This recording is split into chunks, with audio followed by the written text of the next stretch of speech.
January 2021. A defeated Donald Trump leaves the White House. Behind him are the storming of the Capitol and an unsuccessful attempt to overturn the election results. Ahead lies the prospect of ruin. A $900 million debt hangs over Trump's business like a sword of Damocles. The banks that had extended credit to the businessman announced they were severing ties with him. Then they decided to put even more pressure on his business. There was even a ruling by judicial authorities in the Manhattan district concerning the Trump Organization. It was accused of financial crimes. However, Trump couldn't be sunk. He soon settled his two most problematic loans for $295 million and sold an unprofitable hotel in Washington. His debts surpassed $1 billion, but the repayment deadlines were pushed back to 2028. Moreover, Trump closed a series of successful deals with the help of his longtime business partner, Stephen Roth. Plus, there is certain property registered to companies directly under his control. So he didn't become poor, he didn't go bankrupt, and the debts he accumulates are, for him, statistical rounding errors. He pays them no attention whatsoever. The business empire was founded by the politician's grandfather, a German immigrant named Frederick Trump. He got rich during the Yukon Gold Rush by setting up a brothel for prospectors. Donald's father, Fred, opened one of New York's first supermarkets and later sold it for a considerable profit. With the proceeds, Fred Trump bought a bankrupt real estate company and acquired numerous residential properties for next to nothing. He then sold them for a profit, and as a result, the company Trump & Son became one of the largest players in the New York real estate market. During World War II, Fred Trump built housing for naval officers, receiving generous loans and subsidies from the government. The business empire grew, and Trump Jr. actively learned from Trump Sr.'s experience. His father always gave Donald the same advice: work hard, don't be a wimp, be a shark. Consequently, even in his youth, Trump was a very shrewd guy. He didn't give his classmates a break and once threw an eraser at a teacher. Upon learning of his son's antics, Fred Trump sent him to a military boarding school to be reformed, where Donald showed brilliant success in sports.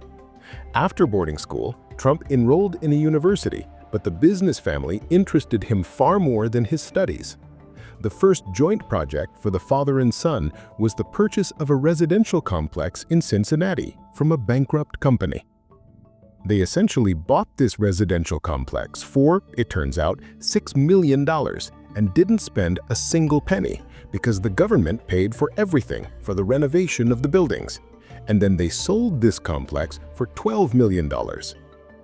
But the first independent project of the future billionaire and president ended in failure. In 1973, he bought a plot of railway land in Manhattan and wanted to build a convention center there, but he couldn't reach an agreement with the city authorities. However, he did manage to redevelop a hotel near New York's Grand Central Terminal.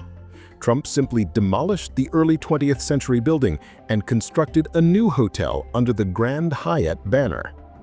Having become rich, Trump moved to Manhattan and became a regular at elite clubs, where he would appear in the company of glamorous beauties. There, Trump made useful connections with bankers, influential real estate agents, and lawyers. Friends, I would like to recommend you a channel where you will find historical documentaries and deep dives into the past, from ancient civilizations and forgotten legends to historical secrets and untold stories. We bring history to life with expert narration and stunning visuals. Explore the history of ancient empires, historical figures, and rare historical facts, revealing the secrets of the past. The link to the channel will be in the description under this video. The 80s were a golden era for Trump. When asked how things were going, he would cheerfully reply, "It's good to be Donald." In those years, he was earning about $3 per second. The businessman became a TV star and a national celebrity, merging the worlds of finance, entertainment, and high-stakes politics. Moreover, many already saw him as a future U.S. president. and it was said that some associates and friends suggested he run as a candidate for the U.S. presidency from the Republican Party.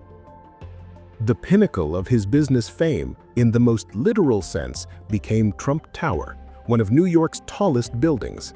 The skyscraper's construction cost Trump $200 million, an astronomical sum for the 1980s, but the project paid off handsomely. A huge number of visitors, of course, appeared there. Many tycoons and businessmen began to rent and lease space in Trump Tower. However, Trump's career also had its dark periods.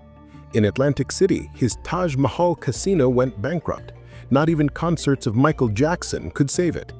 Next, the luxurious Trump Plaza Hotel went bankrupt.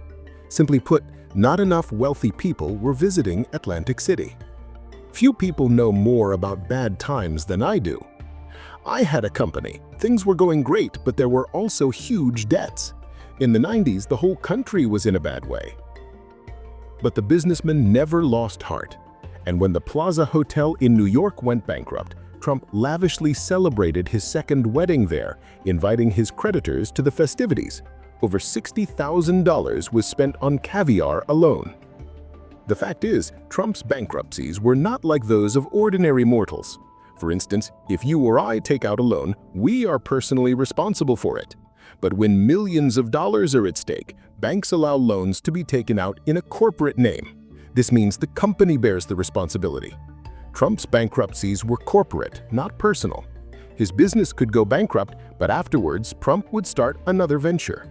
After all, banks were eager to give him loans because they were making millions off them. Today, the ex-president's business empire is a powerful construction conglomerate with numerous real estate properties, restaurants, hotels, and casinos. One of Trump's main assets is himself and the 5 golden letters of his last name.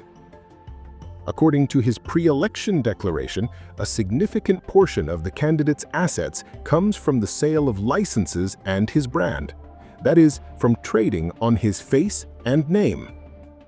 Steaks, and even vodka, wine, and beer, all bearing the Trump name. In the early 2000s, Trump University opened, which, however, was merely a series of motivational seminars. Many students hoped to be taught by the billionaire himself and were disappointed to find only his cardboard cutout in the room. However, Trump does occasionally give lectures, not for free, of course. 1 hour costs $1.5 million.